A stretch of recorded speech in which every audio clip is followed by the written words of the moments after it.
Jacob also went on his way, and the angels of God met him. When Jacob saw them, he said, "This is the camp of God." So he named that place Mahanaim. Jacob sent messengers ahead of him to his brother Esau in the land of Seir, the country of Edom. He instructed them, "This is what you are to say to my master Esau, your servant Jacob says, I have been staying with Laban and have remained there till now. I have cattle and donkeys, sheep and goats, menservants and maidservants. Now I am sending this message to my lord, that I may find favor in your eyes." When the messengers returned to Jacob, they said, "We went to your brother Esau, and now he is coming to meet you, and 400 men are with him." In great fear and distress Jacob divided the people who were with him into 2 groups, and the flocks and herds and camels as well. He thought, if Esau comes and attacks one group, the group that is left may escape. Then Jacob prayed, "O God of my father Abraham, God of my father Isaac, O Lord, who said to me, Go back to your country and your relatives, and I will make you prosper, I am unworthy of all the kindness and faithfulness you have shown your servant. I had only my staff when I crossed this Jordan, but now I have become 2 groups.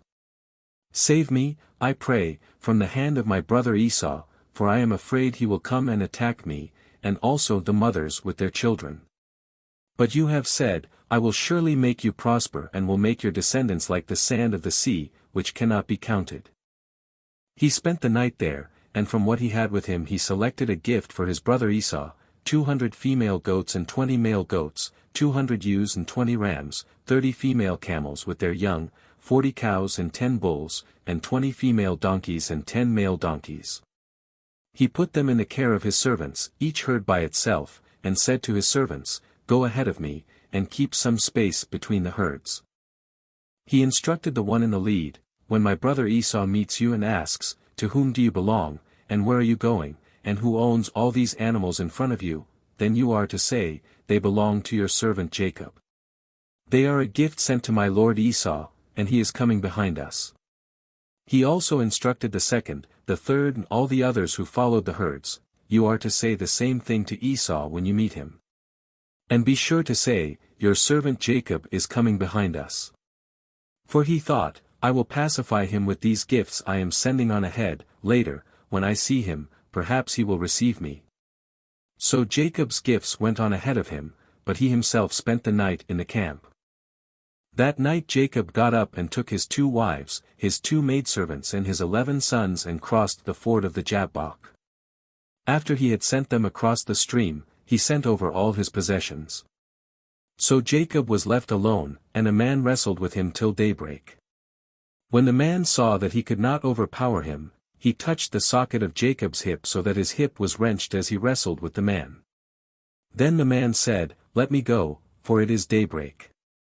But Jacob replied, "I will not let you go unless you bless me."